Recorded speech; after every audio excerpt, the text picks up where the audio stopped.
Saya juga yakin tidak ada orang yang bisa merubah siapapun, kecuali orang itu sendiri siap merubah. Rasanya gaji saya lebih besar, terus kemudian saya merasa punya semuanya itu ya, jadi nggak usah ada suami juga nggak apa-apa, saya sanggup. Hal pertama yang saya lakukan adalah belajar memaafkan. Itu kelihatannya simple sekali, tapi memaafkan itu berat.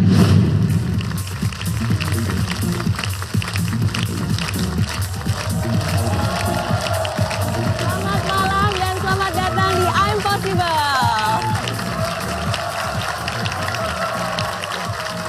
Senang sekali saya Mary Riana dapat kembali hadir untuk menyapa Anda. Setiap minggu I'm Possible hadir bukan hanya untuk memberikan inspirasi tapi juga solusi lewat tema-tema yang kami angkat setiap minggunya. Karena kami percaya tidak ada yang tidak mungkin, dari impossible jadi I'm Possible.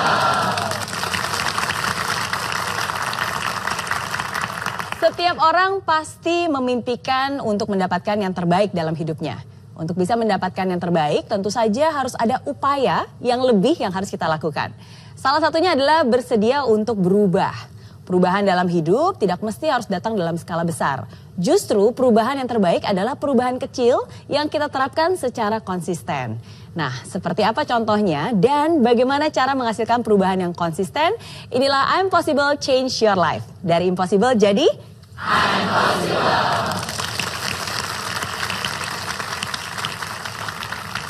Dan Coach I'm Possible malam ini adalah seorang inspirator yang sudah mengubah hidup banyak orang. Mari kita sambut Pak Onggi Hianata.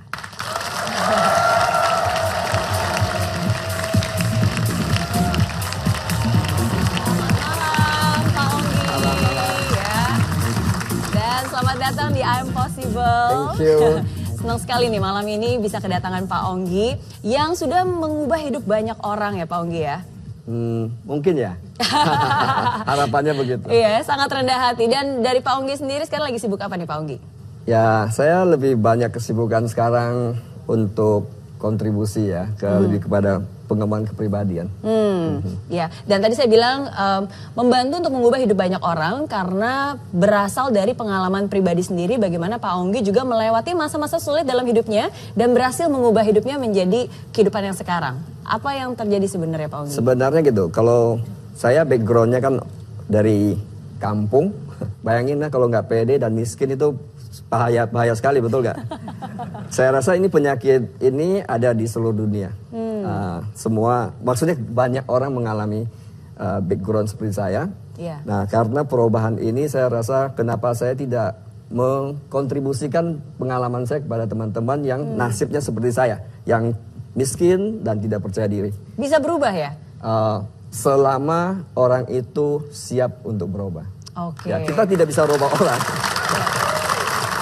Saya juga yakin tidak ada orang yang bisa merubah siapapun, kecuali orang itu sendiri siap berubah. Ya. Nah, sekarang siap berubah. Seringkali orang itu punya keinginan untuk berubah biasanya nih ketika dia mengalami masa-masa sulit. Sebaiknya kalau bisa ya ini kenapa mesti harus tunggu susah miskin baru berubah ya? Kalau intinya kalau berubah itu bisa, kenapa tidak ambil komitmen untuk berubah? Mungkin begitu, Miss Mary. Kalau dilihat memang kenapa gitu ya pengalaman saya di lapangan termasuk pribadi saya gitu. Tuhan mengkaruniai kita itu satu karunia, satu kelebihan yaitu menghindari kesakitan. Itu karunia Tuhan.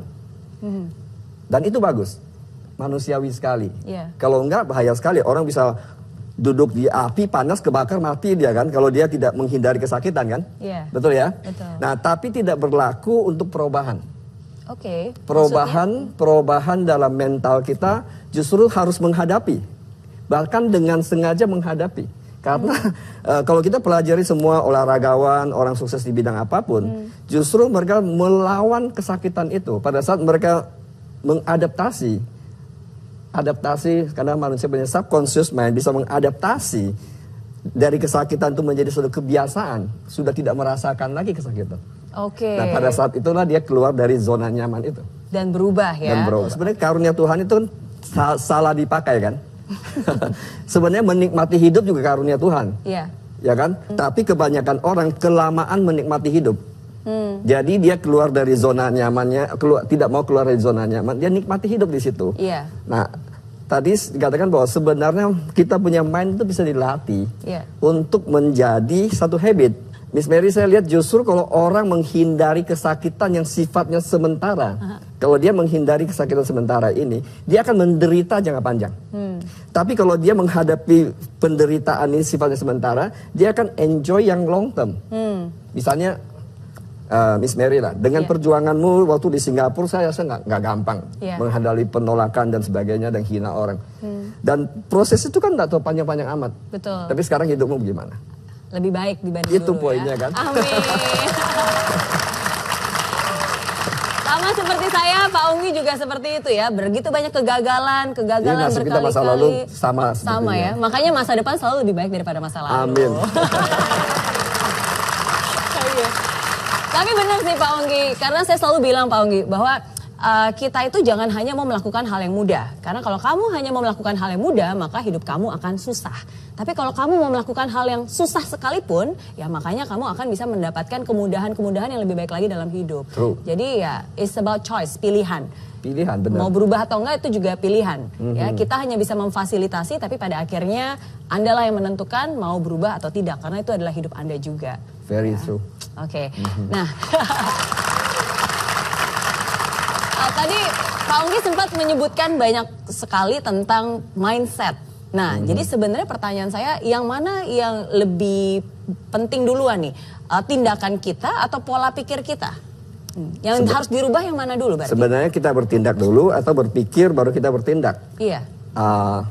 Saya rasa yang tepatnya adalah berpikir dulu baru bertindak. Jadi yang dirubah di sini adalah sebenarnya innernya dulu, yaitu dari dalam sini yaitu pikiran kita berubah dan tindakan kita akan mengikutinya. Dan mungkin saya ada quotes untuk ini. Oh ya, kita lihat dulu quotes yang berikut ini. Perubahan yang paling esensial adalah perubahan yang tidak kasat mata. Misalnya saya sekarang operasi mata saya jadi sipit jadi besar, itu kan kasat mata banget. Betul ya? Hidung saya dari dalam keluar jadi tinggi begitu, itu kan kasat mata gitu. Nah, perubahan semacam itu bagus nggak? Bagus-bagus aja, nothing wrong tentang itu. Tapi perubahan yang tidak kasat mata itu adalah perubahan yang dari mindsetnya. Yang di dalam ya, Yang sebenarnya di tidak dalam terlihat dari tidak luar kelihatan, ya. dari situ baru nanti perubahan ke depannya jangka panjangnya yang fantastik.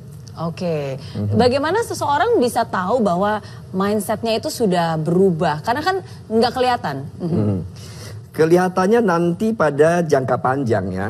Kalau mau lihat hasil seseorang, saya rasa tidak bisa diukur sekarang. Perubahan itu akan dirasakan pada saat mungkin setelah setahun, 2 tahun, 3 tahun. Justru perubahan yang baik menurut saya harus konsisten. Bukan hanya satu perubahan satu kali begitu selesai. Bukan pas lagi semangat, akhirnya berubah besok balik lagi. Benar, gitu ya. nanti jangka panjang kelihatan hasilnya. Mungkin orang sekitarnya bisa melihat perubahan orangnya dari tingkah lakunya, attitude-nya dan sebagainya. Oke, berarti dimulai dari pikiran yang tidak terlihat dengan mata, tapi akhirnya pasti akan terwujudkan dalam aksi dan bentuk nyata ya. Akan aktualisasinya Dan ada. aktualisasinya pasti ada. Oke. Dan kita semua pasti ingin berubah, Pak Onggi.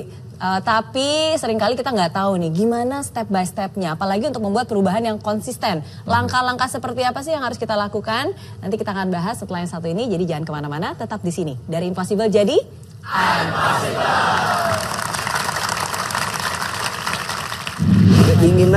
Keinginan pasangan berubah dan sebagainya itu wajar, tapi tidak boleh memaksakan kehendakmu kepada orang lain berubah. Biasa kan wanita karir yang gaya gitu kan ya. Jadi saya merasa nggak usah ada suami juga nggak apa-apa, saya sanggup.